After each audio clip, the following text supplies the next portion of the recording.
And this is the time at which each month we get to talk to Kristen Kaler from IUP Lively Arts. And Kristen, good morning. You brought a couple of guests with you today. Good morning. I did. I'm very excited to have Holly Boda Sutton with me from IUP Dance Theater and Brian Jones from IUP's Department of Theater. Mm-hmm. And Holly's going to dance for us. And Brian, yes, she is. She's very good, by the way. He's going to act because that's what he does. He acts out. And I'm going to enjoy it and administrate because that's what I do. That's what you do? I'm a theater appreciation person, and I try to administrate stuff. So let's go IUP. There you go. Yeah. There you go. Let's talk to Holly and Brian. Good morning to both of you. Good morning, Todd. It's good to have you both in the studios with us.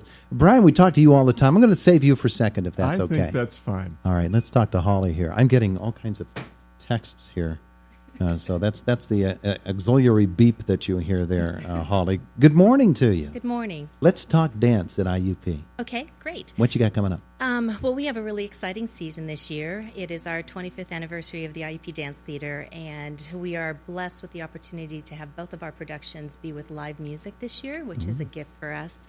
Our fall show is Henri Rousseau, Tales of the Tropics, and Henri Rousseau is a famous French artist, and we have selected several of his famous tropics paintings. And we will be starting with a stage size projection of his paintings, which within the dancers are embedded. And as the painting fades out, the dancers tell the story of that painting. Oh. And we're blessed to have the composing of Dr. David Martinick, whose original idea is the concept for the production, and he's composing all of the beautiful music that we get to use for that production. And then in the spring, we're going a little bit quirky. We're retelling the story of Cinderella, but we're doing it in conjunction with the IUP Percussion Ensemble. Okay. So again, live music.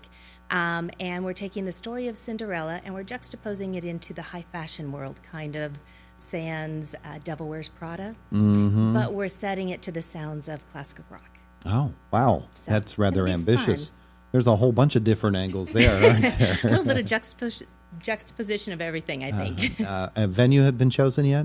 Yes. The fall show is in Zinc, or the Zinc Auditorium, and the spring show is in Fisher Auditorium, because it will be a full pit.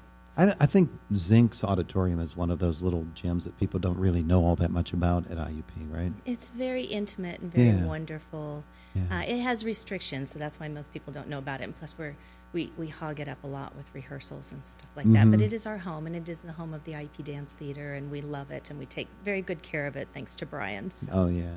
Tell me a little bit about the size of the casts. And the IUP Dance Theater is by audition only, and every year we'll cast between 20 to 22 dancers, and they are the cast for the entire year. They have required company class Monday and Wednesday and additional rehearsals on Tuesday and Thursday and some weekends.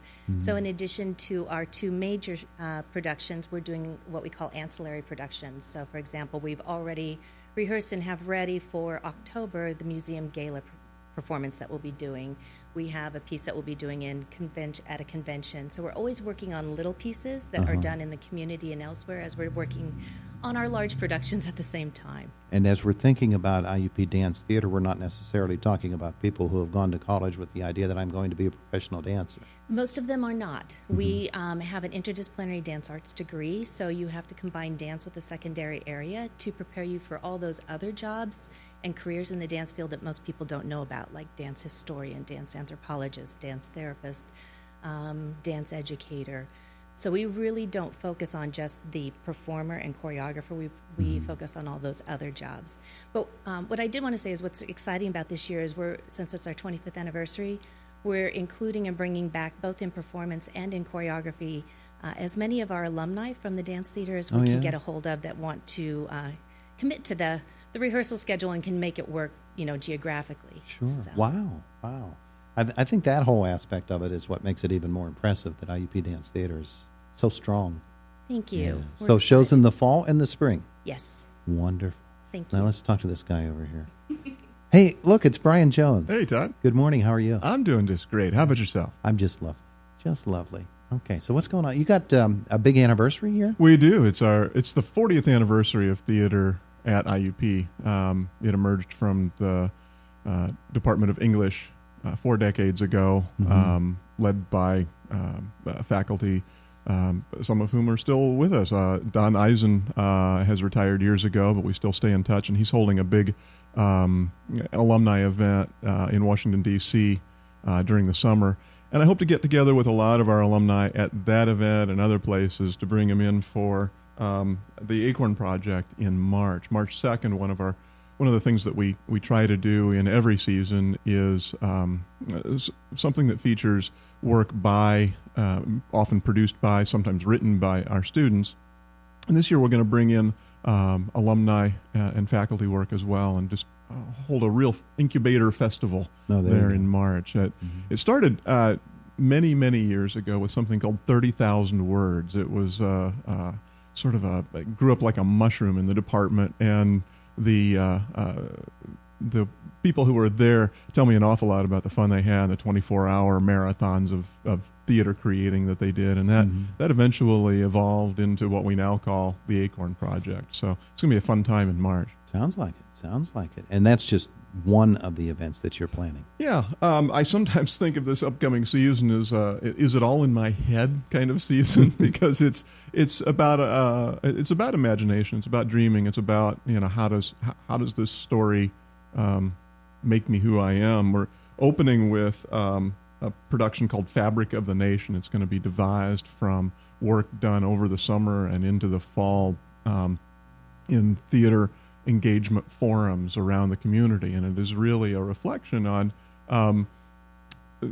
I suppose, the current state of affairs in the nation, and try to weave that fabric back together a little bit tighter and find ways of communicating and entering into dialogue instead of being maybe quite so divided. So polarized. Yeah, so polarized. And so it's going to be a fun investigation, really using theater for one of the things that it's designed for. And then there's the second production in the fall is called World Builders, and it's a two-hander. It's 2 actors on stage who are in a treatment center for their psychosis. And it sounds a little bit dark and heavy, and I suppose in some ways it is, but it's just sort of fun and glorious to look at their world and their decision about the inventions that they have going on in their heads, and whether they want to stay there or whether they want to join the world that you and I live in. Which is the real world. Huh? And which is the real world. How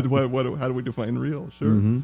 And then Pippin, of course, we're closing the season with a fabulous and very famous musical, the Fosse musical. Pippin follows the life of Pippin and a young prince longing to find adventure, making a strange alliance with a group of travelers who take him on a magical journey to be very extraordinary. But we really don't know whether that journey is real or whether it's in his mind. Yeah, so fun times. And we're really glad that Kristen invited us down here, because the Lively Arts is often identified with the Ovations series, which you'll be hearing about soon, what the shows that are going to be involved in that public visitor series. But Lively Arts also supports the heck out of all of the College of Fine Arts events that are going on campus, and we're doing some pretty great things, and Kristen's helping us get the word out there. There you go. This summer, I think folks by now have an idea that the campus doesn't exactly go quiet in the summertime. No, it's not, and certainly not around Fisher Auditorium and that whole neighborhood, the Performing Arts Center. You, I assume, have the Footlight Players ready to go this summer again? Yeah, we're registering young people for Footlight Players at theater/footlight-players at IUP.edu. At any rate, we're going to have about 70 kids, staff of about 20, again, just making a lot of noise around Fisher Auditorium and Waller Hall. We have the 4 productions that we do in festival at the end of that 4-week program. But what's really cool about Footlight Players, and I really think that we're unique in a lot of ways in creating a program where all the kids get a role. Everybody, it doesn't matter whether you've been involved in theater. Sometimes some of our greatest triumphs are those kids that come around and give it a try. Maybe they're a little shy even, but love stories and love storytelling and want to come around. Maybe a few of them just want to build and paint and get involved in whatever it takes to make theater. It's a great social event too. Find some things that maybe they didn't even know they had. Exactly right. Yeah. You stock up mostly on Tylenol or Motrin, or what is the headache pill of choice for you during those my weeks? drug of choice is coffee. Oh, okay then. All right. Anything else we need to know about? Well, golly, there's lots of stuff going on all the time. Mm-hmm. Let me talk a little bit more about Footlight Players then. The registrations are still open, and we still have about 15 or 20 places left in the Footlight Players group. We're after some big grants actually to expand Footlight Players next year, but this year we'll be starting up June 18th, ending July 15th, and it's a summer program for kids from 7 to 17. And we'll have day-long workshops and rehearsals. We start our day about 9 in the morning and end at 4. So it's a really great way to have kids have a summertime activity that dives deep. And they have a lot of fun. You get help from schools around the area in order to get the kids. Yeah, we send flyers and and programs out to there. So if this sounds interesting to families out there and they haven't heard about it, if their kids will just go to their school teachers and ask about Footlight Players, they'll get pointed in the right direction, I think. All right, Holly, anything else going on in dance theater over the summer, or? No, most of my dancers leave and do other jobs during Heal the summer. up the blisters. They try and get experience at amusement parks and working with places back home and stuff, just to kind of get more experience for their chops. There's all kinds of opportunity out there, but you have to search it out. You do have to, especially in dance. You have to search it out. And every single one goes on a resume. It does. No role, no job is too small to make an impact. Absolutely. Well, I'm glad that you both came in. Kristen, let's swing that microphone over to you here for a second. Brian mentioned the Ovations series and the entire Lively Arts season for next year. I assume you're working on that, and pretty soon we'll have some announcements. Yep. Working feverishly on that right now. Oh, you don't look too feverish. Oh, yeah, I am. Hey, I do have acting experience, so I'm acting for you right now, acting energetic. But we're going to have a great season coming up. Some of the old favorites, you'll see a couple musicals on there, symphony, some events in Gorel, and, some new things too. So we'll look forward to those announcements coming very soon. Very excited about that. Yep. Wonderful. Thank you all for coming today. Thank you. It's Indiana in the Morning. It's 101.1 FM, AM 1160. Between car payments, repairs, and the price at the pump, it can price at the pump. It can price at